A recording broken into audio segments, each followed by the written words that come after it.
في عام 1418 في 2 عسكر مسجلين في إحدى القطاعات العسكرية، وحطوهم حراسات على إحدى المباني الحكومية الهامة. وقصة مثل ما قلت لكم حدثت في عام 1418 في أحد مدن المملكة الكبيرة.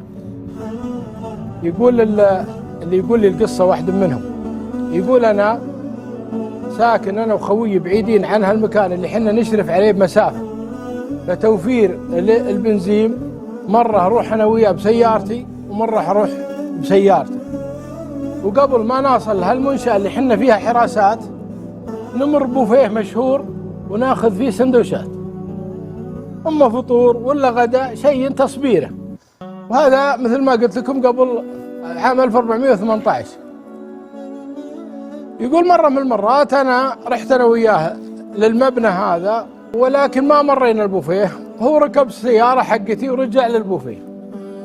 صادف عند البوفيه بنت أنا لا أعلم، والبنت استلطفها واستلطفته، وصار بينهم تبادل أرقام وأنا ما أدري. جاء بلغني قال أنا ترى تعرفت على بنت، فيقول أنا زعلت عليه وهاوشته وقلت له ما يجوز، هذه محارم وقطه. قال لي خلاص ازهله يا ابو فلان. اخذت حنا 1418 في اخر 1418 اتضح لي انه ما انهى علاقته بهذه البنت، وان تطورت العلاقه الى لقاء، وتطورت الله يعافينا حتى وقعوا في المحظور الكبير. وهنا الطام هو يوم علم بالامر هذا قطع الجوال، قطع التلفون الثابت حقه، والبنت اسقط في يدها. راحت وعلمت امها، والام انقطعت اخبار البنت والام عنا ما ندري عنها. انا جيت له يوم علمني قلت له صحح غلطتك وروح لابوها واخطبها وتزوجها، وانا مستعد اروح معك لابوك ولامك ولاخوانك بالفعل رحت للابو ورحت للام ورحت لاخوانها. الرجال هذا قالوا وحده ما باعت ثقة أهلها فيها، كيف يثق فيها أخونا؟ ما احنا مزوجين هي. قلت يا الربع الرجال هو اللي مرتكب الخطيئة معها. يقول حاولت ما لقيت منهم إجابة. يقول قلت سلمت أمري الله وقلت ترى الذنب في رقبتك. نعم صحيح. حنا انقطعنا، أنا ما أدري وش البنت وش أهلها ما أعرفهم، هو ما يدري أيضا. يقول حنا لا زلنا مستمرين في عملنا. في عام 1421 أو 22 على عملنا، مرة في سيارته مرة في سيارتي، وحنا جايين مرينا البوفيه، لكن قبل البوفيه في بقالة كنت باخذ منه مويه وبارد واغراض. يقول يوم نزلت والقى 4 أطفال، 2 مولدين، واصغرهم ولد عمره ابو 3 أو 4 سنوات، ثوبه الله يكرمكم ما يلبسه حتى الله يكرمك اقل الناس، وفيه ريحه وشوشته وصاخته وضعيف يتله العيال. فهذيلا معهم فلوس والولد هذا ما معه فلوس، وهو يطقق على الطاوله يقول الراعي البقاله عطني حلاوه، وراعي البقاله يصده جيب فلوس انا اعطيك. يقول انا رعفت بحال هالولد وقلت بالله شوف ايش يبي وانا بحاسب عنه، ما ادري ايش طلب حلاوه وشوكولاته. يقول وانا ادفع عنه، والولد حالته مره كثيفه. يقول له ال3 العيال راحوا ولا في رجال جاي قالوا ترى فلان يطر، يقصدون الليل. يقول لي يا عبد الله جاه وشات الولد شوته، والله ان الولد تقول حصاه اعوذ بالله، تدربه وبصياح، انت قاعد تطر، انت ما فشلتنا. الولد ما يفهم. يقول وجه رده، انا طبعا بلبسي العسكري رديته عيب عليك هذا الطفل ما يفهم. قال فشلنا عند الناس. قلت يوم انه فشلكم عند الناس قال اعطيته فلوس. قال هذا ابوه ما ندري وينه. يقول يوم قال ابوه ما ندري وينه وقال الكلمه هذه والرجال معي في السياره، وشوف اشبه الولد هذا ولا والله مطابق. وانزل للرجال قم امسك ذاك كمل علل واضربه انت يا رجال. فك ولدك. اقوله لمن؟ خويه في السياره. قال وش لدي؟ قال هذا خطيئتك اللي سويتها، فك. الرجال لا شعوريا نزل وتلاقط ويا الرجال وضرب اترك ولدي في الشارع.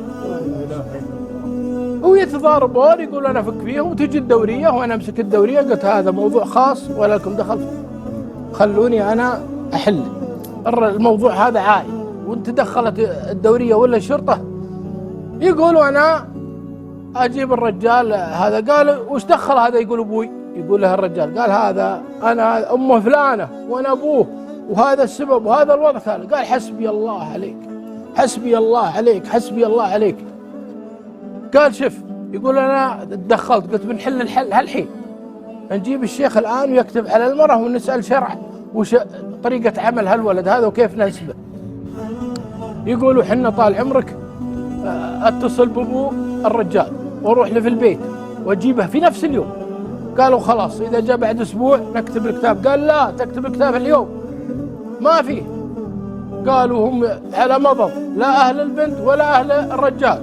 واجيب الشيخ يقول يكتب الكتاب، واتصل بمشايخه ويعلموني العلوم الشرعيه في الموضوع هذا كامل، ونسوي العقد جديد ونجهز هذا، والولد ما يدري منه ابوه ولا يعرف شيء، ويتم الزواج وياخذ المرأة معه في بيته. والحين أم عياله، والولد هذا تزوج الأسبوع الماضي الوليد الصغير، وتخلص من الجامعة وتزوج الأسبوع الماضي وفي وظيفة. والرجال الحمد والشكر لله مستقر مع زوجته والحمد لله الأمور صالحة. هذا الكلام 1418 وحدث، وأنا أقول لكم بعض التفاصيل. الآن ما يحدث يا أخوان يجب أن تنبه. الأم لها دور كبير في إدارة بناتها وفي حرصها عليهم وفي تربيتها. المرأة اللي ما عندها استعداد أنها تربي وبتسلم الخادمة وبتترك بناتها لا تتزوج. أنا دائما نادي بهالكلام. إذا ما عندك مستطاع أنك تديرين بيتك وتربين بناتك وتحافظين عليهم، لأن الأبو لاهي يطلع 8-9 ساعات في عمله ويجي متأخر ما يدري. أنت اللي تغطين وأنت اللي تعرفين وأنت اللي عارفة بناتك وين يروحون ويجون.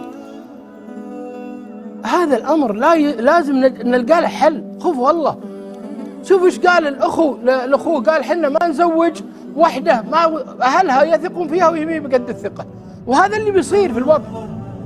قبل أسبوع أنا أمشي في بيتي رايح أصلي الفجر، بنت عمرها 13 سنة تكلم في التلفون في وسط الشارع الساعة 3:30 الفجر. قسم بالله أني أتقطع وأدعي لها بالهداية وأدعي لأهلها. وش اللي يصير؟